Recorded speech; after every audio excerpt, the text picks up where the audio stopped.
This is a special call meeting to accommodate members of this court and our esteemed treasurer and others.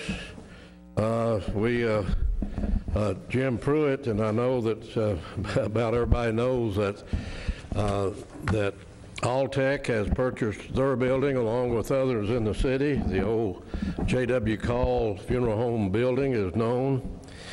And Pruitt into Bourbon has had to move, and they're at the third floor of the U.S. Bank building on Main Street. And today they're opening their office up the first day. So Judge Pruitt's here, but he'll be leaving shortly because today's the last day, and I think they got 2 loads to get out over there. That's right.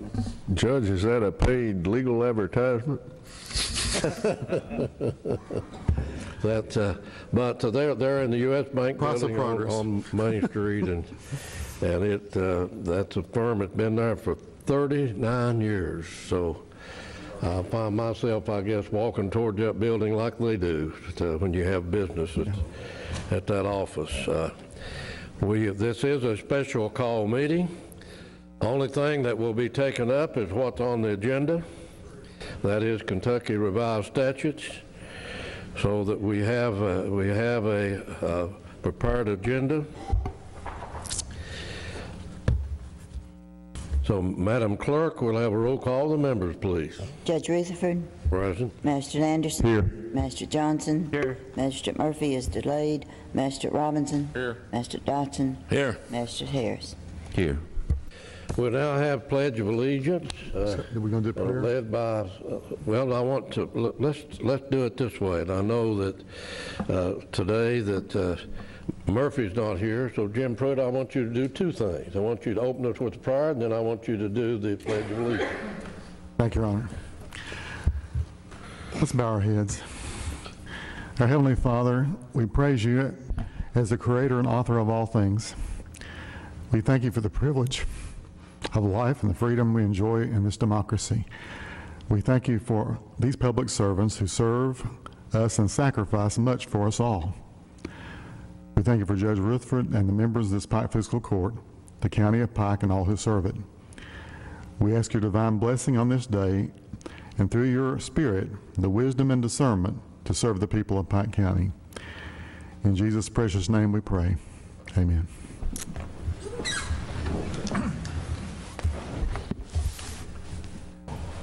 I pledge allegiance to the flag of the United States of America and to the republic for which it stands, one nation, under God, indivisible, with liberty and justice for all.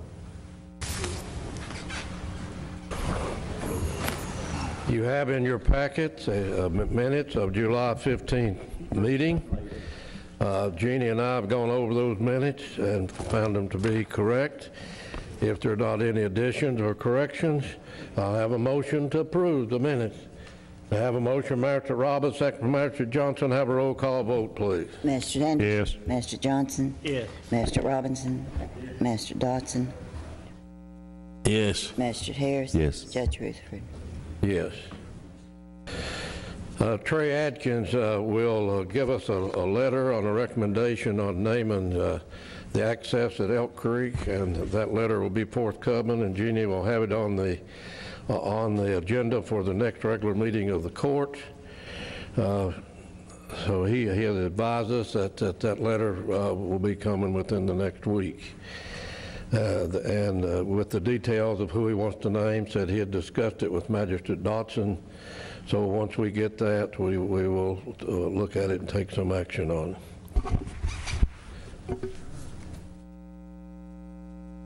Next thing under public comments, and I know that I see Mr. Sloan here, so he will know action has been taken in regard to your situation over there. Bobby Mullins, you might pull your microphone up, but they have placed on that property already, or getting prepared, a sign to go through the legalities through the county attorney's office, advising them to go through the legalities that we have to do, and you'll see on your monitor the situation that has to be addressed. And we have, they have got so Commissioner Mullins, if there is what's on the fence. I don't know where you've seen it, Mr. Sloan, or not, because it's just put up. But we'll follow that process based on the advice of our county attorney and proceed. And Mr. Mullins, you can tell that I think you gave him a certified letter. Go right ahead. We've sent certified letters. One was received and one came back to us, but we're also running, we have to run an ad in the paper a couple weeks in a row. We're doing that. We've sent the letter over there. I've talked to the owner of the property 2 or 3 times. They agreed to work with us, but you can see how much work has been done. So, and I advised him that if it wasn't cleaned up this past week, that we would have placed a sign there. In 30 days, we would proceed to clean up everything. I've worked with them every way that I know how. I even offered to set them off a box, allow them to clean it up, and I wouldn't even charge them for it. We'd bring the box in, so they haven't accepted that either. So it looks like the only choice we have left is just to proceed and clean it up. Any questions in regard to the process being followed and the recommendation of the county attorney's office? Next, we have to go into executive sessions. We moved that up a little bit today. I don't think it's regard to personnel, but in regard to another issue, Mr. County Attorney. Well, we have 2 personnel matters, I believe, Judge, and we also need to meet in executive session to discuss contract terms of a proposed contract. Magistrate Harris, you need to go into closed session. I'll make that motion pursuant to KRS 61-810 to move into executive session to discuss specific personnel matters and pending or threatened litigation. I have a second. Second, Magistrate Anderson. I have a roll call vote, Madam Clerk. Magistrate Anderson, Magistrate Johnson. Okay. For executive session. You think you say? Yes. Yeah, I'm just glad. Just yes for the executive session. I'm glad to be back. I had surgery last Tuesday on my leg, and everything went all right, and I'm back in Shelby Valley to do my job. That's all I got to say. Say yes for executive session. Yes. Master Robinson, Master Dotson, Session. Yeah. Magistrate Harris. Yes. Judge Rutherford. Yes. Have a motion from Magistrate Anderson. Have a second from Magistrate Johnson. Have a roll call vote, please. Magistrate Anderson. Yes. Magistrate Johnson. Yes. Master Murphy. Yes. Master Robinson. Here. Master Dotson. Magistrate Harris. Here. Judge Rutherford. Yes. We just got news from Magistrate Murphy that the longtime postmistress at Mouthguard and Justice, Junior, most of us knew Junior very well, and passed away. So it's a big loss for that community. Well loved by the people, well respected in that area, and will certainly be missed. We have next adoption of a resolution honoring Corporal Richard Isbell. We all know that and saw on television and in the local media where that his remains was brought back, and he was originally from Fedge Creek area. Magistrate Harris and Magistrate Murphy brought it to our attention, and we have a resolution. And I've lost the reader of the resolution, the county attorney. I'll read it, Judge, if you'd like. Have you got a copy? I do have a copy in the file. Why don't you go ahead and read it then? Okay, it's a resolution of the Pike County Fiscal Court in honor of Corporal Richard Isbell. Whereas Richard Isbell was born on June 6, 1931, a native of Fish Trap, Pike County, Kentucky, and was a loving son of the late William and Roma Isbell. And whereas at the age of 18, Richard volunteered for service and enlisted in the United States Army. In 1951, he was assigned to H Company, the 2nd Battalion, 7th Infantry Division of the United States Army, and deployed to the Korean Peninsula. And whereas Corporal Richard Isbell began his tour of service at the height of the Korean War and bravely fought as the United States Army's 7th Infantry Division was attacked and overwhelmed by communist Chinese forces near Popsadong, South Korea. During the battle on April 25, 1951, the 7th Infantry began a fighting withdrawal to a more defensible position, and during the course of the maneuver, Corporal Isbell was reported as missing in action. However, after the war, Corporal Isbell was reported by returning prisoners of war as having been captured by Chinese forces and passed away as a prisoner of war in captivity, having succumbed to dysentery on June 30th, 1951, inside Camp 5 of Pyeongtaung, North Korea, at the age of 19. Whereas the remains of Corporal Isbell were returned to U.S. forces in 1954, but a military review board declared the remains as unidentifiable. Following the board's assessment, Corporal Isbell's remains were laid to rest at the National Memorial Cemetery of the Pacific in Hawaii, with a grave marker designated as unknown. And whereas 63 years passed with the remains of Corporal Richard Isbell deemed unknown, but in April of 2014, scientists with the Joint POW-MIA Accounting Command used new forensic techniques to identify Pike County's native son and bring an end to Corporal Isbell's long journey home. His remains were exhumed and escorted by the United States Army to Pike County, and on Saturday, June the 7th, 2014, Corporal Richard Isbell was finally home and was laid to rest in Johnson County at Highland Memorial Park near Staffordsville, Kentucky. And whereas Corporal Richard Isbell, during his service, was awarded the Purple Heart for wounds received in action, the Prisoner of War Medal, the National Defense Service Medal, Korean Service Medal, Republic of Korea Presidential Unit Citation, United Nations Service Medal, Republic of Korea War Service Medal, and the Combat Infantryman Badge. And whereas in honor of his service and long-awaited homecoming, the Pike County Fiscal Court and the Commonwealth of Kentucky pay tribute to Corporal Richard Isbell and the 7,883 Americans who remain unaccounted for from the Korean War, as we pray for their return. Now therefore be it resolved by the Pike County Fiscal Court that with deepest respect and admiration we pay tribute to Corporal Richard Isbell and pause in remembrance of his service and homecoming, and encourage each Pike County resident to remember Corporal Isbell in addition to the 5 remaining soldiers from Pike County who remain unaccounted for or missing in action from the Korean War. Witness my hand this 15th day of July 2014, which that will be changed to the first day of August 2014.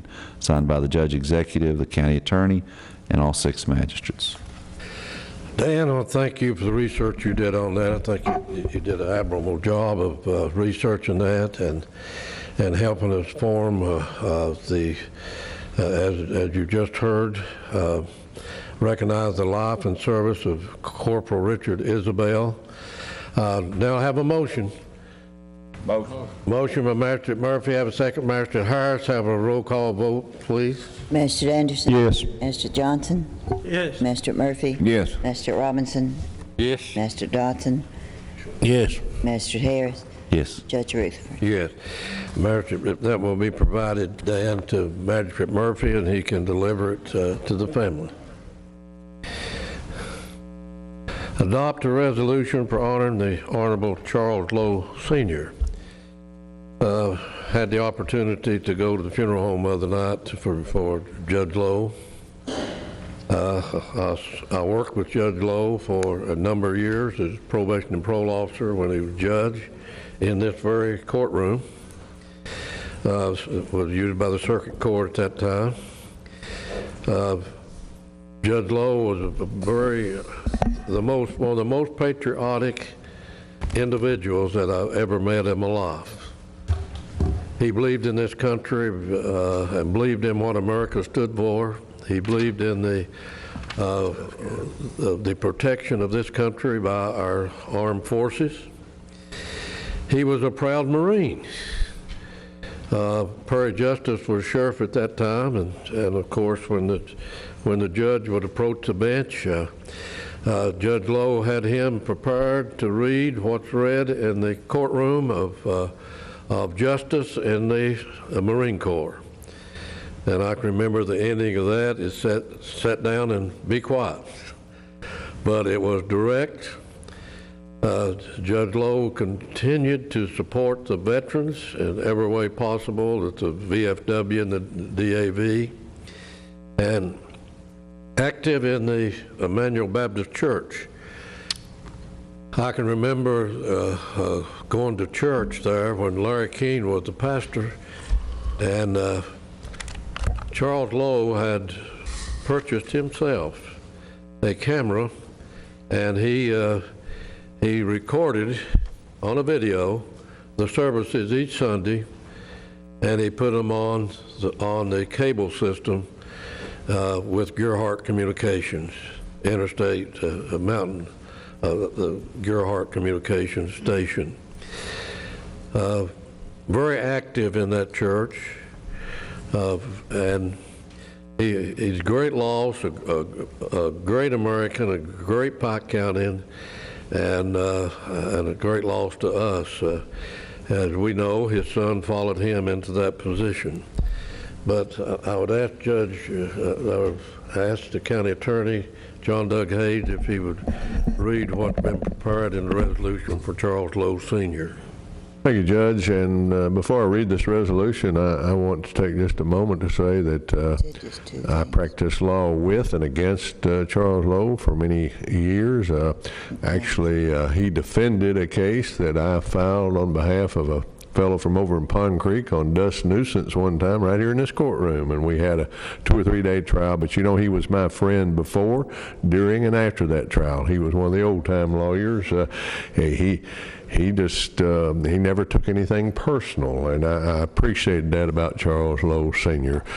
This is a resolution of the Pike County Fiscal Court in honor of Charles E. Lowe Sr., whereas Charles E. Lowe Sr. was born on August 27, 1921 in Pike County, Kentucky, and was the loving son of the late Nora Smith and Langley Lowe, whereas Charles Lowe Sr. would volunteer for service and enlisted in the United States Marine Corps in 1941 and served through 1946, during which he was deployed to the Pacific Theater during World War II, and whereas upon returning home, Charles began practicing law, and from 1964 through 1970, he would serve as Pike County Circuit Court Judge, and whereas after a successful career in law, Charles E. Lowe retired and began to devote his time to a number of local organizations. He was an active member of the local chapter of the Veterans of Foreign Wars, Disabled American Veterans, and faithfully served as a member of Emmanuel Baptist Church. And whereas on Friday, June 25th, 2014, at the age of 92, Charles E. Lowe Sr. passed away at the Pikeville Medical Center. He was preceded in death by his parents and his wife, Virginia Stamper Lowe, and one sister, Josephine Coleman. And whereas Charles Lowe Sr. is survived by one son, Charles E. Lowe Jr., and his wife, Linda of Pikeville, and one sister, Imogene Riley of Taylor, Michigan. He is also survived by 2 grandchildren and 5 great-grandchildren, in addition to a multitude of friends and loved ones. And now, therefore, be it resolved by the Pike County Fiscal Court that with deepest respect and admiration we pay tribute to the Honorable Charles E. Lowe Sr. and pause in remembrance of his life and service. And that is signed, Judge, by each member of this court as a unanimous resolution. Magistrate Anderson. Judge, be glad to make the motion. Motion, Magistrate Anderson. Have a second, Magistrate Murphy. Have a roll call vote, Madam Clerk. Magistrate Anderson. Yes. Magistrate Johnson. Yes. Magistrate Murphy. Yes. Magistrate Robinson. Yes. Magistrate Dodson. Yes. Magistrate Harris. Yes. Judge Ruth. As Larry Keene, who presided at the funeral, said, when I see Charles Lowe, he gave more than most give for our country. He gave one eye. When I see him in heaven, he will have 2 eyes. Judge, before you move on, could I add just a little something since we're into people passing away? We just lost one of our former employees that's been retired, Jack Barney. You remember Jack? They buried him this past week, and he was a foreman for the county for many years and a road worker. And I'd like to see if we could send his family a little something, you know. He was a dedicated employee, Jack was. And Dan would help prepare something. Be glad to sign it on behalf of the fiscal court and get it to the family. At the last court meeting, if you remember that he had just passed away, that we called it to attention to people that he was a former county employee and former road supervisor. But I agree with Magistrate Dotson, and I will start the letter off by saying it to Magistrate Dotson and the members of the Pike County Fiscal Court, and go ahead and prepare something, and we'll get it to the family. We need to acknowledge the receipt of the proposed Pike County Airport budget of July 1, 14 to June 30, 15. Motion. Motion by Magistrate Anderson, second by Magistrate Murphy, and have a roll call vote, Madam Clerk. Magistrate Anderson? Yes. Magistrate Johnson? Yes. Magistrate Murphy? Yes. Magistrate Robinson? Yes. Magistrate Dodson? yes, Magistrate Harris? Yes. Judge Rixford? Yes. Mr. County Attorney, I'm going to let you to explain this on Venters Lane and so forth, so that can fully understand it, what has transpired. Thank you, Judge. The court is well aware of the situation down on Venters Lane, where we have, at no cost to the county, a road that has been constructed behind what the public will know to be Walter's Toyota. Venters Lane was the old road which led up Harold's Branch up to the bowling lanes up there. But what we've got here is a petition, a request to close a portion of the old Venters Lane at a point just above the McCoy driveway. That's the residence on the right, Judge, when you just pull into Venters Lane off of US 23. But just above the entrance of that driveway, it closed a distance of 600 feet to the new Venters Lane. And we've got that petition request that this section of Venters Lane be taken out of the county road system. The petition is executed by Thomas R. Walters, Vice President of Walters Land, Inc., number 3, and is in proper legal form, and that needs to be set, Madam Clerk, for a public hearing. And that's all we need to do on that today. Now, the next thing, Judge, we have a notice of intended passage of a Pike County ordinance, and I'll just read that. It's very brief. Whereas it has been determined to be in the best interest of the public for the Pike County Fiscal Court to formally accept public roads into the official county road system, and whereas KRS 178.0101 (paren B) Paren B defines a county road as a public road which has been accepted by the fiscal court of a county into the county road system. Now therefore be it ordained by the fiscal court, Pike County, Commonwealth of Kentucky, Section 1, that the following roads, being public in nature, be and are hereby formally and officially accepted into the Pike County road system, and shall hereafter be a part of said system. The road is in District 1. The road name is Venters Lane, and it's 1/10 of a mile, or 525 feet.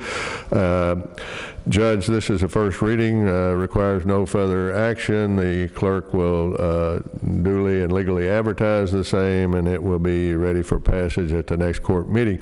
But I do want to explain, this replaces what we're talking about closing down, a much safer road system, because it diverts traffic. And Hatch, I believe, serves about 20 residences up in Venters Lane, as well as those bowling lanes that I mentioned.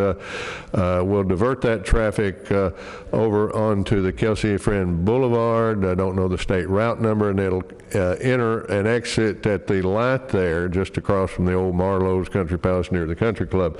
Judge, this is all being done in the interest of public safety. It's an unsafe situation to come out out and on 23, particularly to turn left out of the present Venters Lane and come toward Pikeville, because you're crossing the two oncoming lanes and getting into that other lane of traffic. So that's what all of that's about on Venters Lane. By the way, that there is a petition, an acknowledgement, dedication, and petition to adopt that section of Venters Lane into the road system. That petition has a map which shows exactly what we're adopting. It has been viewed, and the viewer's report is attached to the petition, Judge, and that was executed by H. Frank Hatcher, our road commissioner, along with Jimmy Kaiser. And we also have attached to that, Judge, a deed of easement for right-of-way that has been executed. This is a copy, by the way, that has been executed by Venters Real Estate, LLC, and is to the County of Pike, Kentucky, for that permanent easement over which this new portion of Venters Lane will run. So all is in proper legal form on those two matters, Judge. Madam Clerk, would you make that a part of the official record of today's meeting? And as I stated, Mr. Hatcher is knowledgeable and on board and been involved in and same as Bobby Branham, attending the first original, I think, 2 meetings in regard to improving the safety of access to US 23, as the county attorney just stated. Very dangerous if you've come out of that where the bowling alley was, or where the bowling alley is located, and this makes it much safer. Next we have on the agenda is Lee Drive, and I think that's up in Magistrate Murphy. That's in your pond. Pond, that's correct. So proposed ordinance, Mr. County Attorney. Judge, just reviewing the documents on Lee Drive, it looks like on April 1 of this year, Magistrate Murphy of District 3 introduced a petition to adopt a road into the county system in the vicinity of Pond Creek, Draffin, known as Lee Drive, commencing at Pond Creek Road and extending to 2 Lee homes, a distance of approximately 200 feet. So that has been done properly on motion. And John Doug, excuse me, that 200 feet's been changed to 125. And it's okay. I was going to get to that in the notice of intended passage. Okay, but anyway, that was done previously, and I quoted Judge directly from the records of the court meeting prepared by the clerk. We have today a notice of intended passage of Pike County Fiscal Court ordinance. I'll read it. It's brief. Whereas it's been determined it's been in the best interest of the parties, and I'm not going to read all that, that we formally accept this road into the official county road system, and the Kentucky law defines a county road as a public road which has been accepted by the fiscal court into the county road system, in summary.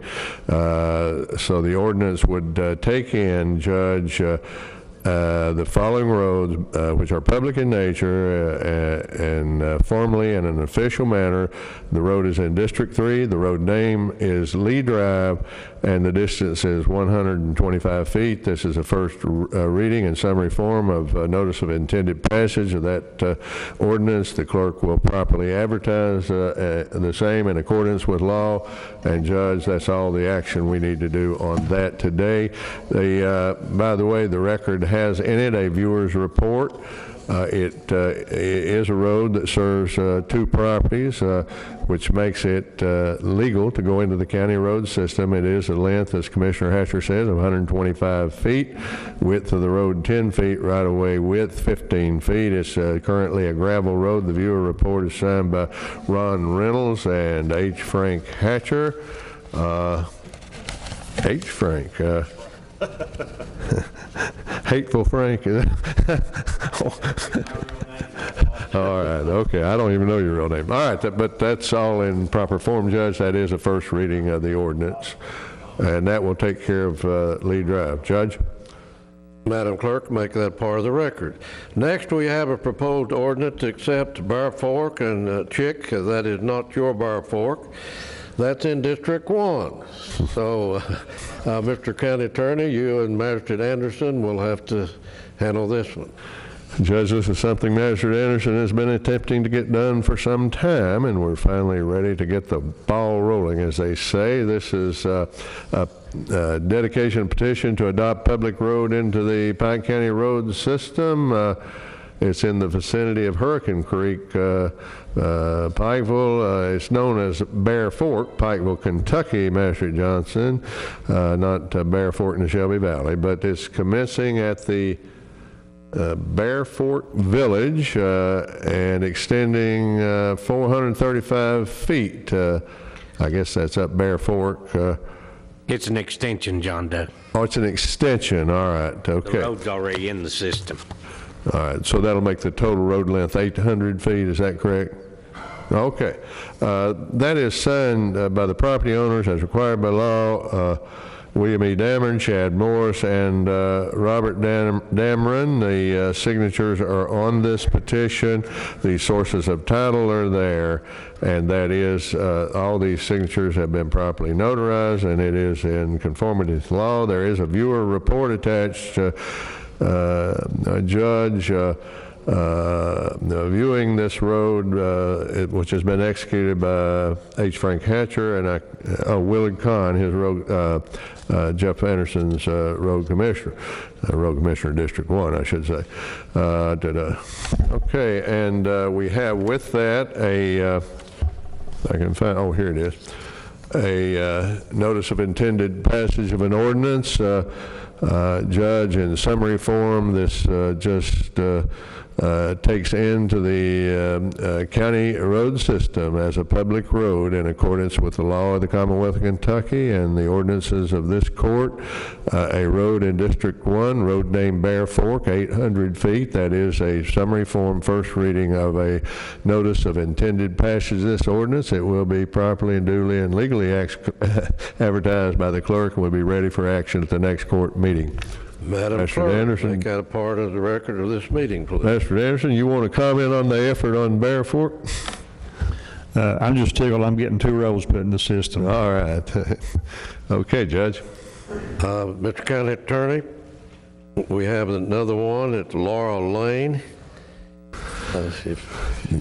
Judge, I believe that's the second of the 2 roads that Magistrate Anderson just referred to. He's been attempting for a considerable amount of time to get into the county road system. We have in the record an acknowledgement, dedication, and petition to adopt public road into the Pike County road system. It's in the vicinity of Spring Branch Road, known as Laura Lane, and it commences at the mouth of Laura Lane and extends to 44 Laura Lane, a distance of approximately 500 feet. The petition is executed by the property owners, and Frank, I can't see that first name there. Is that Mesta K. Blackburn? What is that, Jeff? Anyway, and William Dameron, and the sources of title are there. The signatures are properly executed, Judge, and it is in proper legal form. There is attached to that a viewer's report. Again, Judge, signed by H. Frank Hatcher and Willard Kahn. This, Judge, again, would be a first reading of notice of intended passage in summary form and would result into taking in District Number 1, Laura Lane, a distance of 500 feet into the county road system. That is a first reading of the notice of intended passage ordinance in summary form. It now needs to be advertised by the clerk and set on the agenda for the next court meeting for passage. Madam Clerk, make it a part of today's court meeting, please, the record. Yeah, how about that? Next, we have approval to execute a contract for pictometry. We're one of the probably 4 counties in the Commonwealth that has a part of a satellite. Has been very good for this county. I think that they have picked up, but not officially, Charles, the Mountain Water District, but I don't think that's been, paperwork's been done, but I understand that they've become part of this. So Charles, if you would briefly explain the breakdown. We have some partners in this, and it's the university, and give the cost to it. This is, of course, the satellite. And we all know that what this did for us during the floods, and the fact that under our contract, they fly this county, they break it down into sections, and then within 72 hours after a declared disaster, they come back in and fly again. And therefore, when FEMA and the other federal agencies come in, they don't have to spend a month out in this large county, the largest county in the Commonwealth. They don't have to spend a month out there before that the governor can get his figures together and give them to Washington so the president can make a decision. So pictometry has been good for us. It's been good for the PVA office. PVA Lonnie Osborne has informed me that it has brought more money into the county in regard to the taxes, especially where people's added additions, swimming pools and so on, where his staff can review through pictometry. Pictometry is up to, we're up to date on the technology.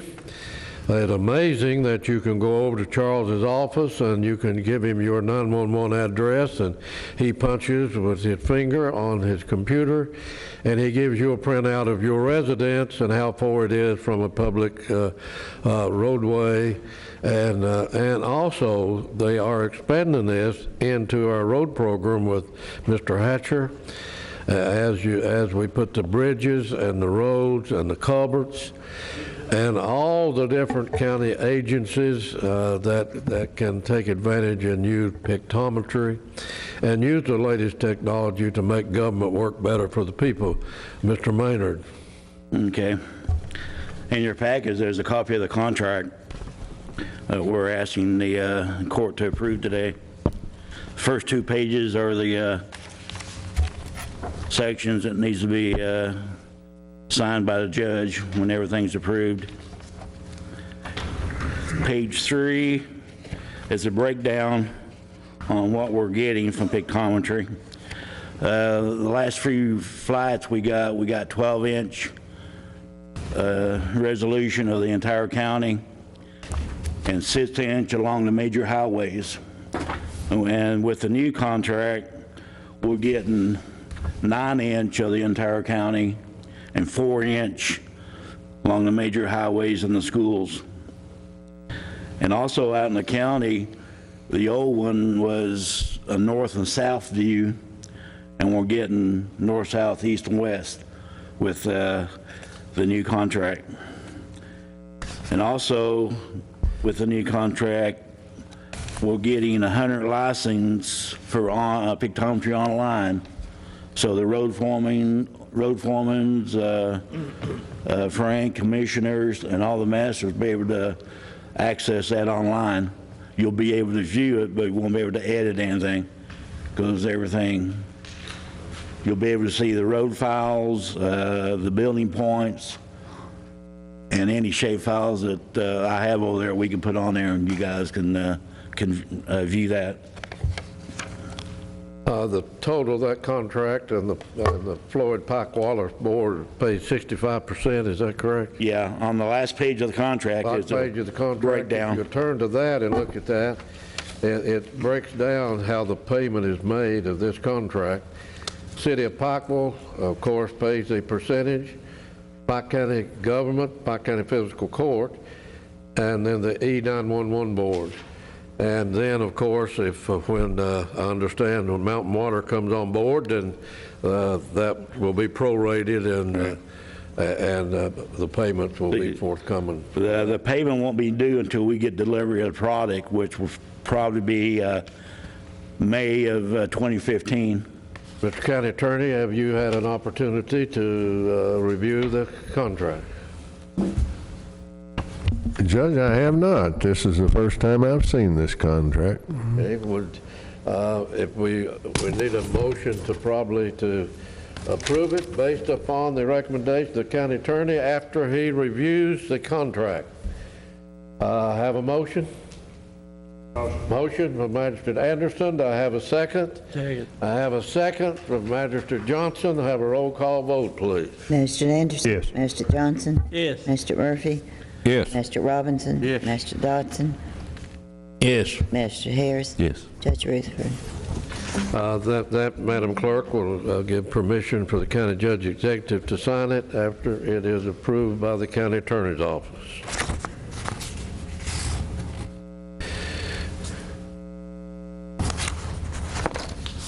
Majestic Post Office sign came up. That's approval of lease. Bobby Brandon, would you take over and tell us about your negotiations, whether you got more money, less money for the rent, or how your negotiations went? Well, Judge, they actually we were able to get just a little more money annually out of the lease, and one thing the realtors with the Postal Service did agree to do was for them to pay their own power bill and pay a garbage bill. So the cost went up to $3,900 annual, I think, on the lease payment, and they will be taking care of their own utility bills from here out. And it's a simple, it's pretty well the exact same lease we had before, I think. It's a simple lease with a 30-day cancellation notice on their end of it, with written notice on it, and say other than that, it's a 5-year with a renewable for 5 more years, much like the last 10-year session we went through with the Postal Service. Mr. County Attorney, had you had an opportunity to review the proposed document? I have, and I recommend the court authorize you to sign the lease, Judge. Magistrate Dodson. Judge, I would like to say that I appreciate Bob's negotiation and Postal Service agreeing to stay there. You know, we're fighting every day with our postal services, closing down so many post offices in our county. And, you know, this is an asset, Bob, to the building, too, being able to keep somebody occupying it and keeping it up. And you know, this is no landmark building, Judge, the old company store, which you can see there. And it's one of the buildings that we have left in the county that maybe one of these days we might be able to do a restoration on it, or doing something to keep it the way it is. You know, it's a lot of memories in that building. I was raised right there near it in Majestic, and we have the old school right below it there yet, and it's been turned into an apartment. But I appreciate you, Judge, and Bobby and John getting this contract fixed up, and maybe we can continue looking at the bill. Thank you. In regard to this building, we hear the rumor all the time that the post office is going to close Majestic, but I guess that sets this rumor aside because they're willing to sign and lease, Bobby. So I say they're going to be in business for as long as this contract's in force. So the people over there, Magistrate Dodson, will be glad that that's only been a rumor that they're getting ready to close that post office. Motion by Magistrate Dodson to have a second. Magistrate Anderson to authorize with the approval of the county attorney, to authorize the county judge executive to fix his signature on this lease and negotiated by Bobby Brennan. Madam Clerk, we have a motion, a second. Have a roll call vote, please. Magistrate Anderson. Yes. Magistrate Johnson. Yes. Magistrate Murphy. Yes. Mr. Robinson. Yes. Magistrate Dodson. Yes. Magistrate Harris. Judge Rutherford. Yeah. We had a discussion in regard to a waste disposal agreement with City of Pikeville. Magistrate Harris. Judge, we did look at the contract for waste disposal that is set to expire in 2015, and I think we all agreed that it'd be prudent for us to go ahead and authorize the county attorney to start securing the information that we will need as a court to start the negotiation process with the city for that solid waste agreement. So I'd like to make the motion we authorize the county attorney to go ahead and begin that process. Have a motion, Magistrate Harris, to have a second. Have a second. Have a roll call vote, Madam Clerk. Mr. Anderson? Yes. Mr. Johnson? Yes. Mr. Murphy? Yes. Mr. Robinson? Yes. Mr. Dodson? Yes. Mr. Harris? Yes. Judge Rutherford? Yes. Next, we have awarding of bids. Judge, I've got one bid to award. This bid was originally tabled back in October of 2013. It's bid Yeah, that's what number I thought. 41 for 2013. It's 4 concrete bridges at various locations in District 1.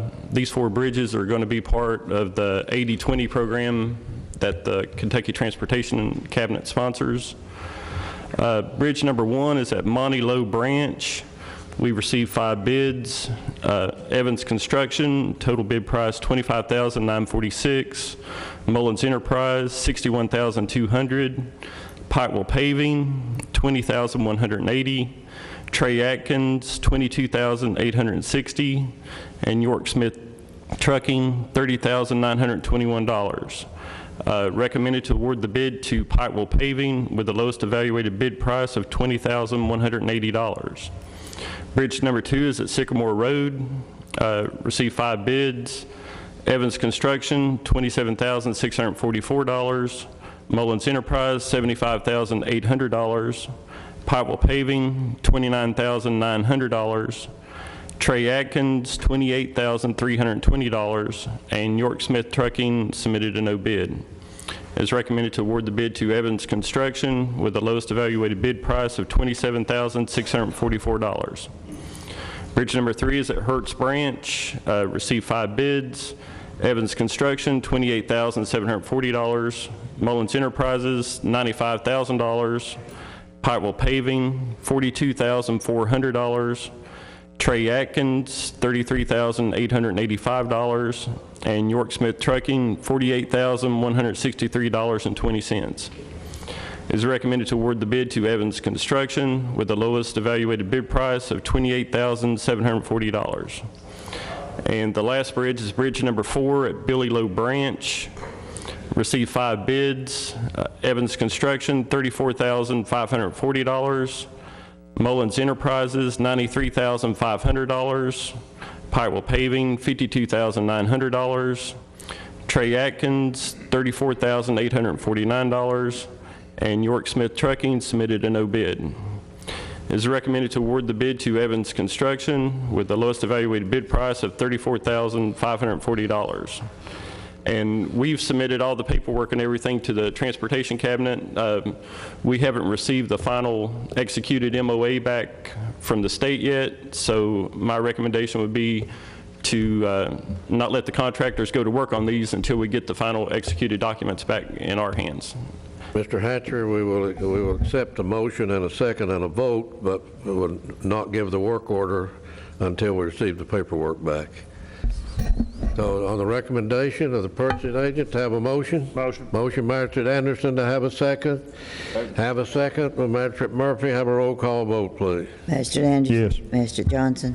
Yes. Mr. Murphy? Yes. Mr. Robinson? Yes. Mr. Dodson? Yes. Mr. Harris? Yes. Judge Rutherford? Yes. Next is magistrate comments. Magistrate Anderson. Judge, I don't have any comments this time. Magistrate Johnson. I don't have anything right now. Magistrate Murphy. Magistrate Robinson. Magistrate Dodson. Judge, I'd like to discuss the road at Elk Creek. You know, it's in question. It's been paved, and there was a gate put up yesterday.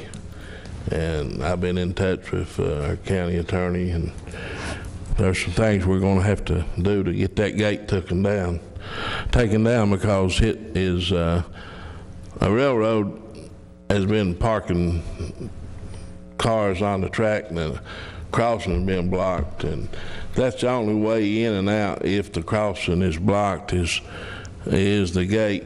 You know, it must be removed. Talking to Trey Atkins, and he's aware of it, and he's checking in on it, but I just want to let the people know that that's still in Pike County, and we still have control over that road, and we're not going to let a gate keep our people from getting in and out to County Attorney and I had a emergencies. discussion in regard to that, and Mr. County Attorney, you're going to advise them that they have to comply with the Kentucky Revised Statute, which sets out of how you open and close a road, if it's opened or closed. You're correct, Judge, and I have told I guess he's Commissioner Adkins, Trey Adkins, that he understands that. That road serves about 3 houses or 3 families in Kentucky that are living in Kentucky, and there's about 80 some homes on over in Virginia, and Magistrate Dotson is entirely correct. If that crossing is blocked for whatever reason by trains, that means emergency vehicles can't get in and out, the residents can't get in and out, and Virginia or the railroad or nobody else has a legal right to close down a Pike County road. Now, I'm assuming, Commissioner Hatcher, that road is in fact in the county system, and you are nodding in agreement that it is. That being the case, Magistrate Dotson, I would say to you, get a hold of Commissioner Adkins and tell him that your crew is going to come over there and remove that road, and ask him who wants to come and pick up that gate. I don't know who it belongs to. Let's be nice about it, but they've just got no right to block a county road. And, you know, if they want to get in a lawsuit over it, so be it. Thank you, John. And another thing, Judge, our flex money, we haven't heard anything yet on that, and it's way past due. We're getting ready to go into the 3rd round of flex money this year, last year, and hopefully this coming year. You know, we don't have our money to do our roads, and they're tore all to pieces, and I don't know if Frank has found out anything from Frankfurt or what, but we need that money. I talked to Rick Long yesterday morning, and he's sending the paperwork up this week. Probably maybe get it today. Well, Frank, you know, that's what they told us a month or 2 ago. Paperwork, and, you know, I don't know. It's been held up because of paperwork that wasn't done properly, and I just come to a point, I said, send it up here. Because when we send paperwork down there and it's not put on the right roads, and then Joe Stanley, who works for, he used to work for the District 12 office, he has to inspect them, make the approval, send them back to the secretary, and then they document it, check them out, and then let us know. Well, Joe said it wasn't the state's fault. He said it was not their fault. It was a road. See, you got to realize, we've been doing this, I've been here 12 years. This flex money is for resurfacing your county roads. It's not for gravel roads. So the last thing that we came up, it was a gravel road, and it had to be taken out. So I talked to Rick yesterday, and the paperwork's being sent right on, documented, and sent to Jeannie. Well, I don't have any gravel roads. What's the gravel roads got to do with it? Jeff put in a road to surface that was a gravel road. That's what I'm saying. We've had paperwork not done. I'll tell you that. Part of it, yes. That's all you need to know, I think. Hey, Frank, they blame me for everything else. They blame me for this, too. I didn't want to bring it up, Jeff, but I got. Well, you know, I think it needs to be brought up. You know, we've been laying around here and needing this money to do our roads, and we should have had it back in the early spring where we could have got started, Frank. I don't know what's going on down in Frankfurt, but Rick Long tells me that the money's there and it's available to send up here. They're waiting on our request to get down there and send it back. As I said, you've got 6 magistrates, you've got 6 different things going down. They all properly have to be done. And he told me yesterday that the documents would be sent out probably today, if not yesterday. See, just to set the record straight, you know, I've sent my roads in 3 separate occasions. And several months ago, I know Magistrate Murphy had called me, and they said they didn't have anything for me. So luckily, I went back. I had sent them a record via UPS. And when I spoke with Frankfurt about these records that were allegedly missing, I asked if they knew a certain individual. And they said, yes, she works in our office. And I said, well, that's who signed for my roads. I said, you may want to see where the documents are. And they said, well, would you care to send them again? So I sent them again. And then I called them back after I sent them. I said, did you get what I sent you? And they said, yeah, we got it. And then you called me yesterday about the one road and asked me to correct that, which I did. So, you know, if there's something else that I need to do or whatever, but I didn't know anything about the Brophy until yesterday morning, or I think, or maybe the day before when you and I discussed that, because that was on all the prior roads that I had sent in. That road was on there also. Magistrate Harris, see, next year they'll say, call Chris Harris. That's a problem. Take care of it, that's right. Judge, moving on, Frank, got another little problem with that. That bridge over at Zion Drive, we've had hit down there and had it, paperwork's been there for at least 8 to 9 months. And all it was just a clarification of it being a county road. And I think Rose has sent documents, and Jeannie's probably sent documents, you've sent documents, and we still haven't heard whether or not they were going to do that bridge. It's supposed to be on an emergency basis, where the bridge was, the cement was breaking up real bad. And I've not heard anything yet. Have you heard anything? No, but I'll give it another call today. Rose, you sent some papers down yourself, didn't you? Yes. We all have. But, you know, I don't know what's going on. We just seem like we're having a communication problem down there with Rick Long, and he tells us that the money's there and the bridge is being approved. All they're waiting on is it being clarified to where it will be a county road. And Magistrate Dotson, the emergency fund is set up by 1% of the two that the legislature sends money back for counties for roads. Pike County, due to the number of roads we have, of course, puts more money into that emergency fund than any other county. So we should keep pressure on them to spend some in the county that puts the most in it. Thank you, Judge. And got one last thing. You know, we lost our school over at Majestic a few weeks ago, and they've officially closed it down and moved the kids to Phelps. And, you know, we've got a building sitting over there, and I think it would be all of our benefit if we could talk to some agency that would be interested in locating an assisted living place in that school. The county said they were going to put it up for sale, and I talked to the nursing home at Phelps and asked them would their agency be interested in expanding and maybe putting assisted living in there, and she said they very much probably would be. She's going to contact them. But I think, you know, we as a county need to try to encourage these people to move into these vacant buildings, and that would probably occupy 30 or 40 people, you know, the way the economy is now. And I just think if you could write a letter or contact somebody, maybe Charles, and tell them that this building is going to be available, and if we can get somebody to buy it before they destroy it or tear it up, then we might have a chance of putting some people to work over there. Pike County Fiscal Court was part of the partnerships that brought the nursing home over there. This court backed those bonds.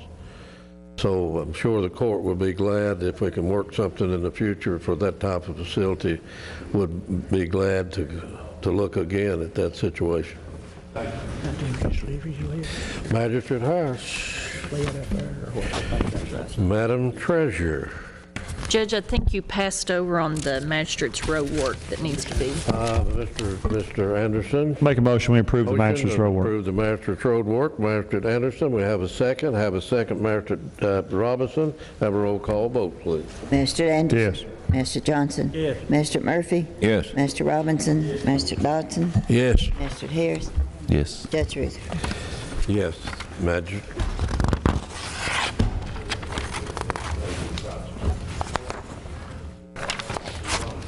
Authorize any necessary transfers and interfund transfers to pay the bills, payroll, health, and life insurance. Have a motion, have a second. Have a second, have a roll call vote. Second, Magistrate Robinson, have a roll call vote, Madam Clerk. Mr. Anderson? Yes. Mr. Johnson? Yes. Mr. Murphy? Yes. Mr. Robinson? Mr. Dodson? Yes. Mr. Harris? Yes. Judge Rutherford? Yes. Acknowledge receipt of previously approved transfers for June 3rd and June 23rd, and interfund transfers for June 23rd. Need a motion. Have a motion, have a second. Magistrate Johnson, have a roll call vote, please. Mr. Anderson? Mr. Johnson? Yes. Mr. Murphy? Yes. Mr. Robinson? Mr. Dodson? Yes. Mr. Harris? Yes. Judge Rutherford? Yes. Acknowledge receipt of the Treasurer's June 2014 financial statement and the financial statement for the fourth quarter ending June 30th, 2014, and the anticipated in the line items surplus from prior year ended up with $594,000 more than we had appropriated, with the forestry fund and solid waste not meeting the estimate. But then it'll be clarified in this first reading of the budget amendment, there was revenues received that had to be backed down to where there was really only about 200 and some thousand true surplus or previous carryover, which has been placed into reserve for emergencies in the general fund on the budget amendment. Because I did not address the shortfall from the solid waste of $92,000 based on what I have for surplus. Want to watch it, and if I need, the money from general fund can be transferred to solid waste.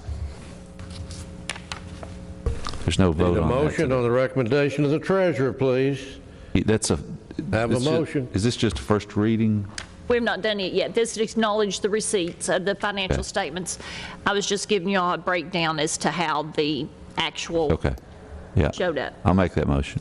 Motion to acknowledge the receipt thereof, and second by Magistrate Murphy. Have a roll call vote, please. Mr. Anderson? Yes. Mr. Johnson? Yes. Mr. Murphy? Yes. Mr. Robinson? Mr. Dodson? Yes. Mr. Harris? Yes. Judge Rutherford? Yes. Then I'd ask the Assistant County Attorney to do the first reading of the budget amendment number 1. The reason it looks like there is $1,005,000 is Jimmy Kaiser had 2 more appropriations for hazard mitigation. One is $365,000, one is $885,000, and one is $484,900. Then we had the Phelps Fire Department of $200,000, Shelby Valley of $100,000, Pikeville Senior Citizens, Stone Heritage, and Sycamore Volunteer Fire Department that was not in the current budget that I had amended the last year's budget, but we never did receive the funds to pass them on, so I have to amend them into this one. So the majority of this 1.5 is took care of money. It's not nothing new to the county other than what was put into the reserve for emergencies in the general fund of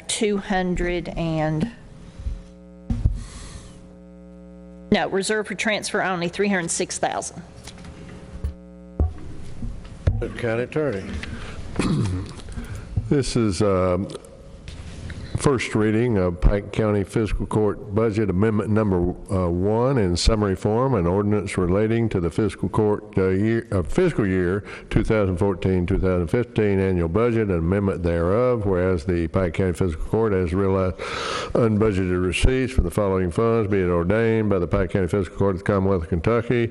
Section 1, the budget for fiscal year 2014-2015 is amended to increase/decrease the receipts of the general road, LGEA, maintenance, garage, LGEDF, forestry, and jail. Receipts, Judge, in Part A of Section 1, $1,516,738.86, and in Section B, appropriations in the same amount, $1,516,738.86. That is the first reading. Thank you, Mr. County Attorney. Madam Treasurer. Authorize registration fee in the amount of $150, membership dues in the amount of $25, and lodging for Jimmy Kaiser to attend the 2014 Annual Kentucky Association of Mitigation Managers, CAM, September 8th through the 11th, 2014, at the Lake Barkley State Resort Park, Cadiz, Kentucky. Haven't got a motion from Magistrate Johnson to have a second. Second, Magistrate Murphy. Have a roll call vote, please. Magistrate Anderson. Yes. Magistrate Johnson. Yes. Magistrate Murphy. Yes. Magistrate Robinson. Magistrate Dodson. Yes. Magistrate Harris. Yes. Judge Rutherford. Authorize the following checks in the amounts of: to Worldwide Equipment, Prestonsburg, repairs to a 2007 Kenworth T300 that was wrecked in District 1 in the amount of $19,180.94. The total repairs was $23,248.72. There was a supplemental check sent to Worldwide based on the adjuster's revision to the wreckage, so that left us owing $19,180.94, and we received $18,000 and some dollars, so we didn't quite have to pay the whole $2,500 deductible. Authorize, when the funds are received, to Advanced Environmental Management Group, pass through of the NRCS funds in the amount of $2,700 for environmental database search for potential NRCS easement acquisitions on William Ierson, $750, Roe Donald Boyd, $650, Gene Meeks, $650, Gregory Anders, $650. And also pass through funds to J&M Monitoring in the amount of $1,400.39 for abatement of an 85 square foot floor tile and mastic, including disposal fees at 75 Johns Creek Road, $764.59, and the abatement of 120 square foot of floor tile and linoleum, including disposal fees at 40 Helena Avenue, $635.80. I have a motion. Have a motion, have a second by Magistrate Johnson. Have a roll call vote, please. Magistrate Anderson. Yes. Magistrate Johnson. Yes. Magistrate Murphy. Yes. Magistrate Robinson. Magistrate Dodson. Yes. Magistrate Harris. Yes. Judge Rutherford. I have no further business, Judge. I've authorized the treasurer to put a hold on the check from the Pike County Fiscal Court to Pike TV. As you noticed, they're not here today.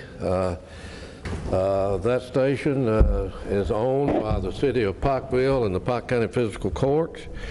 This is probably the first meeting that hasn't been videoed in years.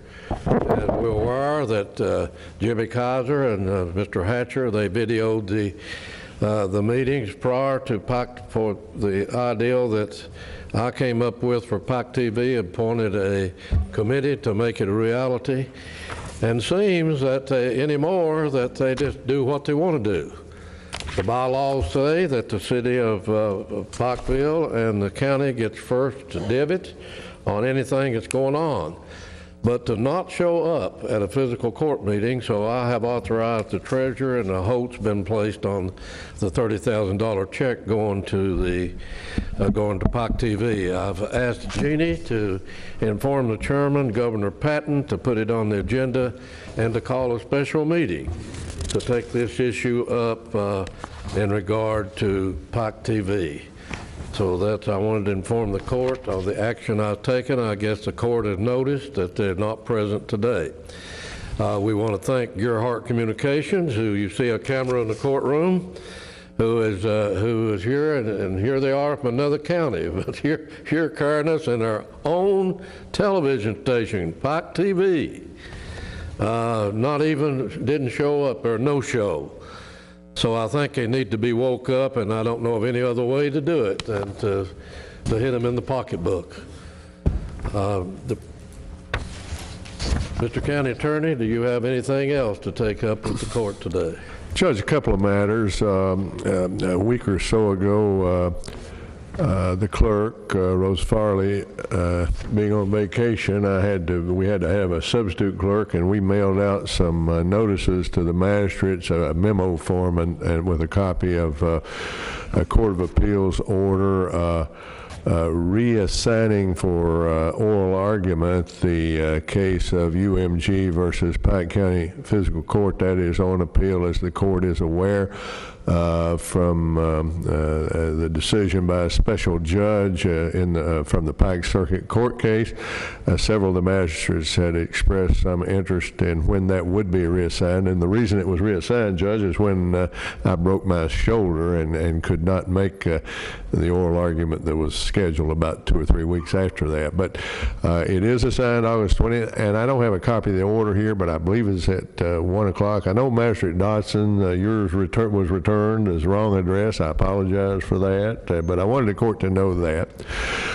Secondly, Judge, and I believe this is the last matter that I do have, just at the start of the meeting today, I was handed a petition by a number of executed, and this is a copy, not the original, the petition executed by about 29 citizens of Pike County, residents of the River Hurricane community, and Leo, I think that's in your district. I can't tell with the changes. Yeah, Willard Sloan is one of the names, and I'd say Lunar Thacker on here. But there's 29 people who have executed this, Judge, and I'm going to read just what the petition is about, and then just ask that the clerk make it a part of the record. It says, as a resident of the River Hurricane community, I am petitioning Intermountain Cable to run new cable and broadband internet to our homes. By signing this petition, I am attesting that I will sign up for this service if it is provided. So he handed that to me, so I just want to pass it on and make it a part of the record of the court today, Judge. Madam Clerk, make it part of the record. Would you give Mr. Stacy a copy of that, please, and he can get it to Intermountain Cable? Judge, that's all I have. Okay, is any commissioner or director? I want to give you some information. Recently in Louisville, and I run into Bobby. What is his name? I can't keep remembering it. Steve Cleary. Steve Cleary, our friend Steve Cleary, who handles our losses for us, and we know what losses is, and that, Bobby, that's our wrecks. And we know that recently, 1 week, we had a tough week in it, and of course he was in the county. I met with him. I think he met with Commissioner Mullins, and he met with the jailer. Same day when he left me, he was going to meet with the jailer. But I want to commend the commissioners and the directors. We have worked hard. And I know when I made it mandatory, Hatch, when they brought in, when I think you and Bobby handled that, when we brought in and had it parked out back, the simulator, made it mandatory that everybody that drove a county vehicle, including me, take that course. And I think things like that have paid off. The good news is, even though we're continuing, had some accidents, we're down 50%, I understand, 50% from last year in regard to accidents. So I want to commend you all for your employees. Bobby, you have the most equipment out there. Hatch has the next. And I want to commend the magistrate for being vigilant and to keep reminding us and you all and everybody in the county that we need to be safer, and we need to save the taxpayers' money and stop some of the accidents that we're having. I think the advertisement that we've had on East Kentucky Broadcasting of called Drive Down and the safety program they had, and you're aware that that program won a state award year before last, and this last year they was recognized for continuing to bring down the accidents in the county. So I think they need to have some credit for this too, because you can't hardly turn on a station of East Kentucky Broadcasting till you hear fasten your seatbelt or be careful out there, don't text, or right on and on and on, and to drive safely. So I think all of that, with everything that we've done, it's paid off in saving the taxpayers money. Does any commissioner or director have any statement that you want to make today? Or any questions Judge, you want to ask myself or any of the magistrates? Judge, was there any personnel actions from executive session? Personnel. We didn't do I personnel. don't think we did personnel. Personnel, we had 2 on personnel, and let's see if I've got them. And since the county attorney, but you handle the personnel, they just, Frankie Stacy just reminded us, I don't think you've done the personnel. Judge, Had 2 today, and so, Mr. County Attorney, Judge. thank you, Mr. Stacy. before he gets started on there, just what I was since you was on the talking about wrecks and we're down 50% from last year, I've been getting a lot of calls about my department and the solid waste department, people seeing our drivers talking on telephone like this. I don't know if we need to restrict it. I know that when I'm driving and I've got to write something down, I pull off the side of the road. You know, I don't have a phone that texts. But I think if it keeps on, and it's against the law, it's a state law, that we need to restrict our drivers on personal telephones of driving. If it be proper, Mr. County Attorney, I'd make the motion and ask for a second to notify the county employees to not be using a telephone or texting while driving a county vehicle.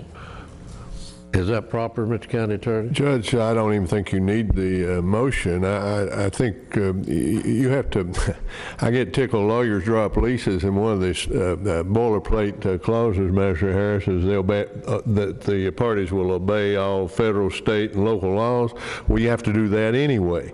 Now here we're in a position where I will go write them and tell them what state law is about texting, and that ought to be sufficient. But now what this court needs to do, and I'm going to have a proposal, is write it into the personnel policy, Judge, where we can punish them. The trouble is catching them.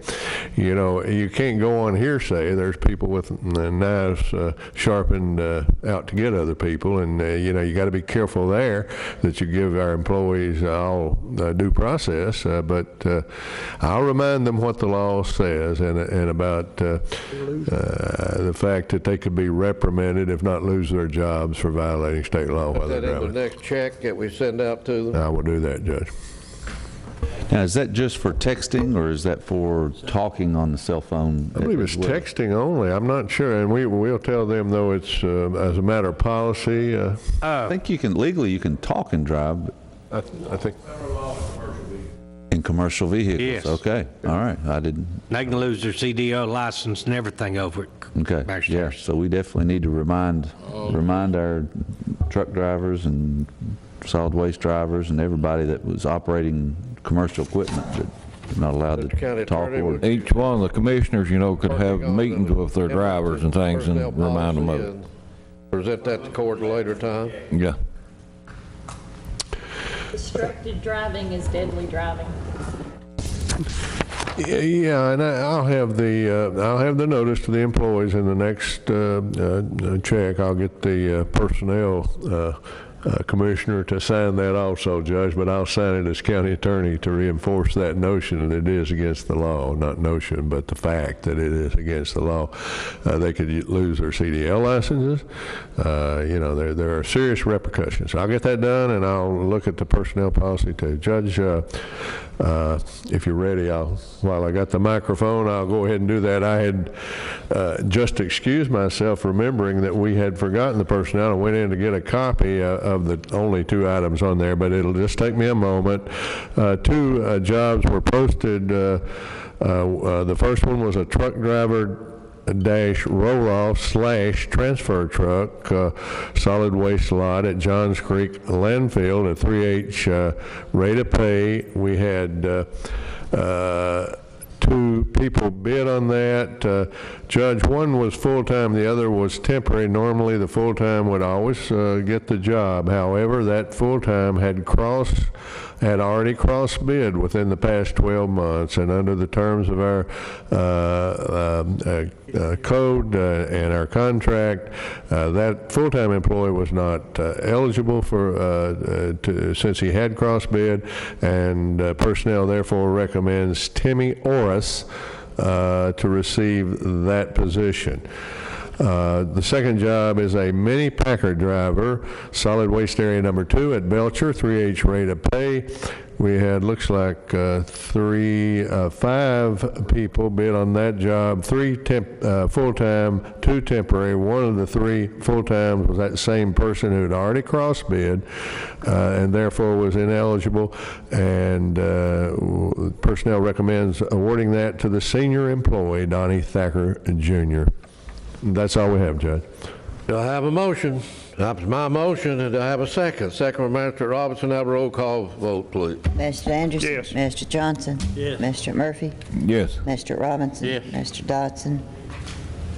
Yes. Mr. Harris? Yes. Judge Ruth? Yes. If Jimmy Dale don't have anything, I think we're ready to adjourn. Go right ahead, Jimmy Dale.